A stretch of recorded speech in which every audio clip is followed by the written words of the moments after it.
Bueno, buenas. Nosotras somos Giovanni de la Cruz y Laura Díaz y el día de hoy les vamos a explicar el artículo científico 1 que trata en general sobre la biodiversidad marina. A continuación les presentamos como el contenido que les vamos a presentar, un resumen, una introducción, materiales y métodos, resultados, análisis de resultados y conclusión.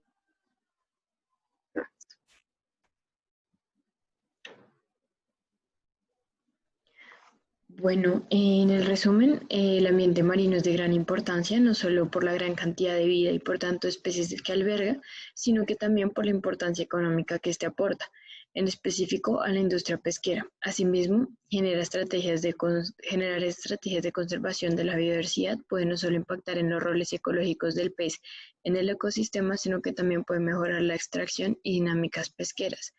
En el presente estudio se llevan a cabo modelos con peces que tienen distintas dietas para poder observar la compensación que existe entre las ganancias de la industria pesquera y la extensión espacial funcional de comunidades de peces. Esta compensación depende del escenario de manejo que se esté mirando. Para un escenario de sobrepesca, la proporción del paisaje marino con comunidades funcionales aumentó casi linealmente con el tamaño de la reserva. Listo. Para la introducción es importante tener en cuenta que la investigación de este estudio se centra en el estudio de ecosistemas y conservación de biodiversidad de especies marinas. De esta manera se considera que el mantenimiento de hábitats claves, biodiversidad y pesquerías productivas pueden depender críticamente de las funciones realizadas por unas especies.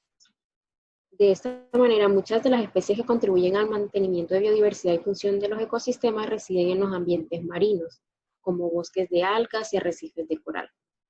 Adicionalmente, es importante saber que como la conservación de estos roles funcionales es importante para la pesca y la biodiversidad porque ambos dependen de la salud de los ecosistemas. Es decir, que si mis ecosistemas están funcionando de la mejor manera, tengo mayor abundancia de peces que a la vez favorece la actividad pesquera.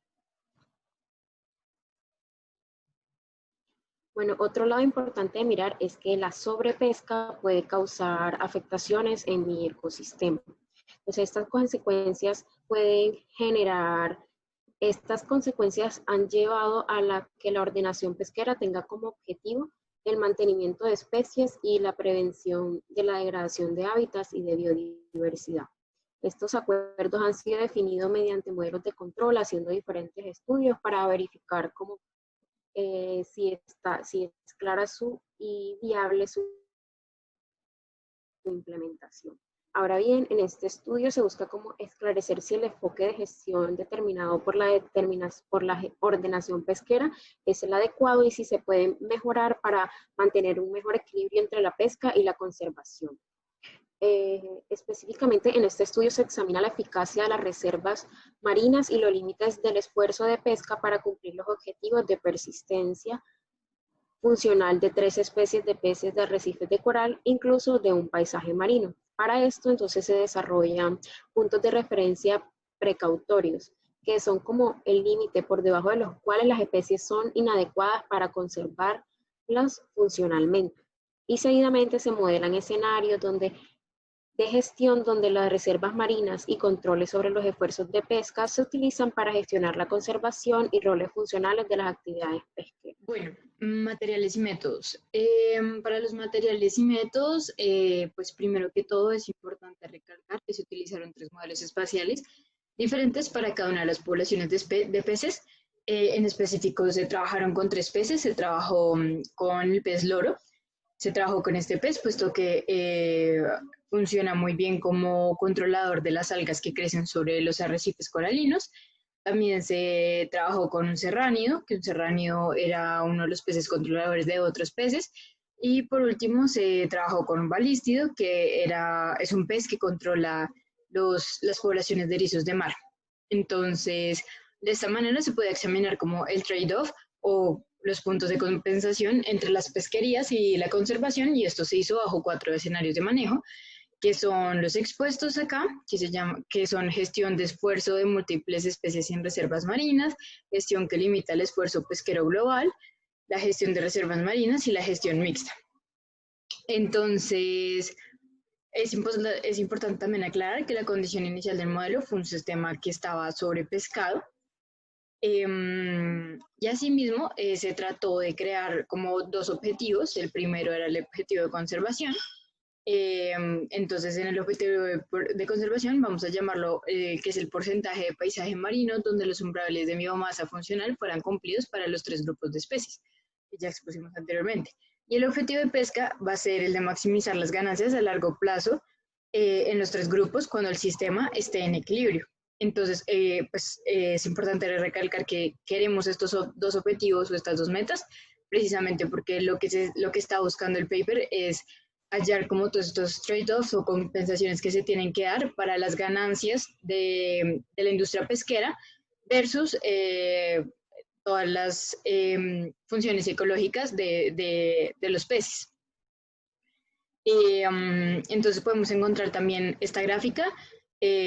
Como ya lo dije anteriormente, todas estas gráficas están hechas bajo una situación de sobrepesca. Entonces, en la gráfica 1A, podemos ver que las ganancias disminuyeron para reservas muy grandes. Sin embargo, cuando estas reservas, digamos que fueron como divididas en pedazos más pequeños, las ganancias no bajaban tanto e incluso terminaban siendo pues mayor a lo que era el área total o el área grande. Para la parte B, la proporción de comunidades funcional incrementó linealmente con el área de la reserva. Entonces se puede ver pues una relación muy estrecha, como un R prácticamente de 1. Entonces es una de las conclusiones más importantes del estudio. Asimismo, y para la parte C, se puede ver que la compensación entre la ganancia y la proporción de comunidad funcional, se puede ver pues esta compensación, y se puede ver también que en las áreas de reserva que fueron divididas son las más próximas a la frontera de eficiencia, que es toda esta línea negra que está por acá. Entonces, una vez más, podemos ver que las áreas de reserva que son divididas o que a lo mejor tienen un área menor, pues pueden adquirir como esta eficiencia mucho más fácil. También, pues de esta manera se pudo hallar como la opción más eficiente para cada uno de los escenarios de manejo que pues ya hablamos anteriormente. Y también se halló pues las opciones más eficientes. También se halló que las opciones más eficientes eran aquellas en donde una ganancia en una de las dos metas no se puede lograr sin una pérdida en la otra meta. De esta manera, pues el modelo luego predijo el resultado de conservación y beneficio, y pues así se pudo evaluar las compensaciones entre los escenarios de gestión, comparando la proporción de comunidades funcionales en cada escenario de gestión. Bueno, también como conclusiones, pues podemos concluir de esta primera gráfica que al aumentar el tamaño de la reserva, sin reducir el esfuerzo, se disminuyó beneficios pesqueros, pero aumentó el número de comunidades. Que eso lo podemos ver en la parte A y en la parte B de la gráfica. Asimismo, el beneficio neto de una reserva marina para las pesquerías fue un balance entre los beneficios que trajo la propagación de larvas dentro de la reserva y el costo que se da, puesto que los pescadores tienen un área pues mucho más pequeña que trabajar, entonces es mucho más complicado pescar. Por otro lado, para la red de reserva en áreas similares, las ganancias fueron mayores y las reservas individuales fueron pequeñas, como como hablamos con la línea negra. Y también el alto umbral de biomasa para el pez loro y la alta susceptibilidad del mero, que era el serránido, a la sobrepesca significó que solo las áreas dentro de las reservas marinas cumplieron con sus objetivos funcionales. Esto también lo podemos ver en la A y B de la figura 1. Por tanto, la proporción del paisaje marino con comunidades funcionales aumentó casi linealmente con el tamaño de la reserva. El umbral de biomasa funcional para peces ballesta, que son los peces que se comen las comunidades de erizo, se alcanzó sin que cualquier reserva marina esté presente. Y el efecto neto fue que las redes de reservas más pequeñas tenían el área más alta de comunidades funcionales para un beneficio determinado. Y eso lo podemos ver en la figura número C. Presentamos los resultados obtenidos por el estudio simplificados en las siguientes figuras.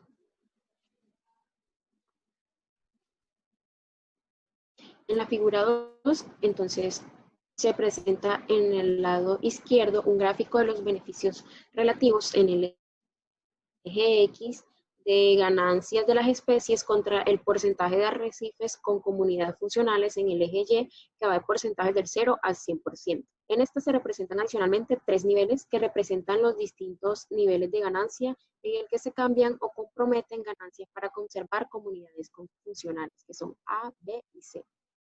Por otro lado, los colores presentados en la parte superior representan los beneficios máximos alcanzables para un escenario de gestión determinado. Así, en color negro, número 1, se representa solo las reservas marinas, en azul, manejo mixto, en rojo, gestión de esfuerzo y en amarillo, múltiples SPP de gestión de esfuerzo.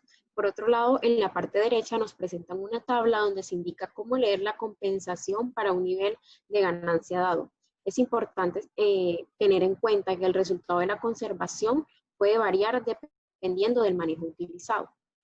Ahora bien, en la gráfica podemos observar que para los niveles o para los colores rojo y amarillo se observa que tienen un alto porcentaje de arrecifes.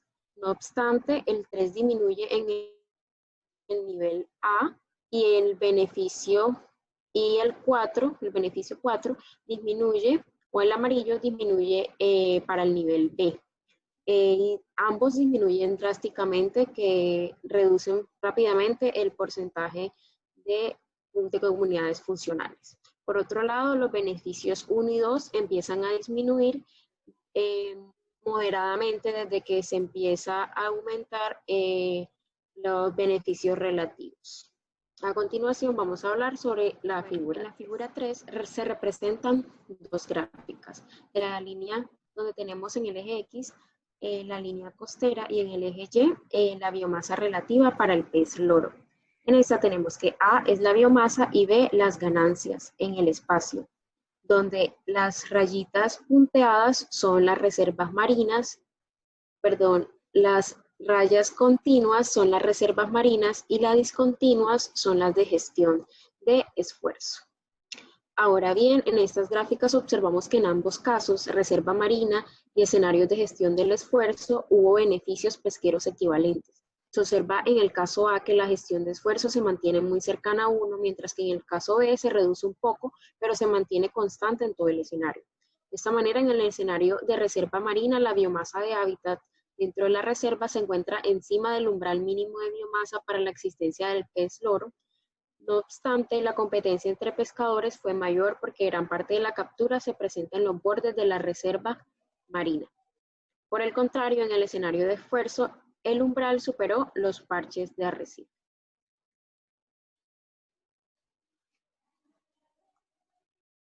Siguiente, por favor. Bueno, finalmente se realiza un análisis de los resultados. Pues mediante todos los modelamientos realizados se puede observar que existe un trade-off o compensación entre la conservación y las metas pesqueras. Este valor de compensación depende del manejo y gerencia que nosotros le demos a los ecosistemas marinos. Como se pudo observar en las figuras, la combinación de reservas marinas y un cambio en el porcentaje de pesca, se puede obtener un aumento en las comunidades funcionales. No obstante, si cambio únicamente se basa en reservas marinas, la ganancia debe reducirse significativamente para que puedan existir comunidades funcionales. Por otro lado, es posible identificar que cuando se enfoca únicamente en la conservación de algunas especies, no se tiene comunidades funcionales. Sí hay alta presencia pesquera. Entonces es necesario que haya como un equilibrio. Ahora bien, la gestión de esfuerzo para varias especies sí puede compensar y lograr comunidades funcionales mediante paisaje marino y con pocas pérdidas de ganancias pesqueras.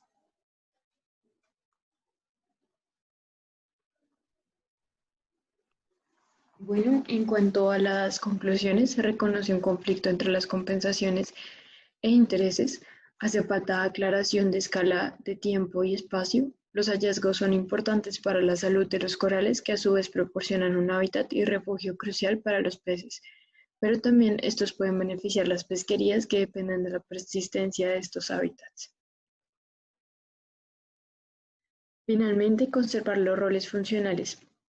y o ecológicos son importantes tanto para la pesquería como para la biodiversidad. Este balance se puede investigar mediante modelos poblacionales. La proporción del paisaje marino con comunidades funcionales aumentó casi linealmente con el tamaño de la reserva. Finalmente, y algunas recomendaciones que haríamos después de haber leído este paper, podemos pensar que es importante rescatar que es muy complicado extrapolar los datos obtenidos y los modelos usados al total de ecosistemas oceánicos o marinos. Lo anterior, puesto que solo se tomaron como modelos 3 especies de peces para poder definir un gran número de relaciones y organismos.